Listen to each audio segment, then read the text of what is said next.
More of the men and women who care for our elder, weaker, and most vulnerable are rejecting the COVID vaccine. That's what the state's saying about employees in Florida nursing homes and assisted living facilities. Now, state leaders are growing more concerned that employees not wanting the vaccine will hinder state efforts to rebound from the pandemic. Investigative reporter Katie LeGrone with new details on this matter.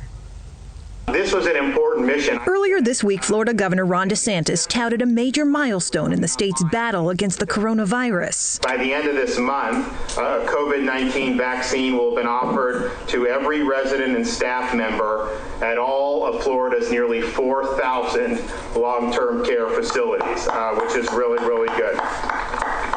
With seniors accounting for 80% of state deaths from the virus, those who live and work in long-term care centers have been the state's vaccine priority. The problem, most employees in these facilities are choosing not to get the shot.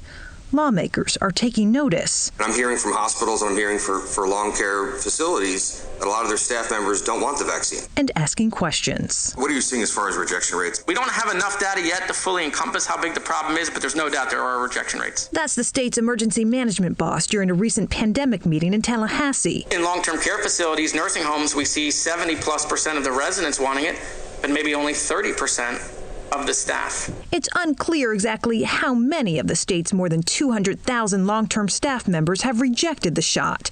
When we asked, Florida's Agency for Healthcare Administration, which governs these facilities, referred us to this meeting, where the state's plan to address the problem appears to be a wait and see. I'm willing to bet you when we do go back for those second shots, there will be other people who will say, well, Sylvia got the shot, she's fine, I'll get it.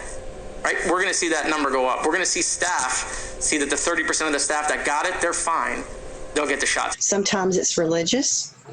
Sometimes it could be just hearsay. There's a lot of different reasons why a staff person is reluctant to get the vaccine. Industry associations are continuing education campaigns, and some have started offering vaccination days off and gift cards in exchange for a shot in the arm. Do you see mandatory shots for staff members as a viable option in the future? Not at this time. I don't. I know that, some of our communities have really talked about it. One of the concerns is if you do mandate vaccinations for all the staff, some percentage of the staff may say, hey, no thanks, we'd rather quit. So then that further exacerbates the problem of having a limited workforce. For now, the industry is also banking on second doses to encourage reluctant staff to get their first.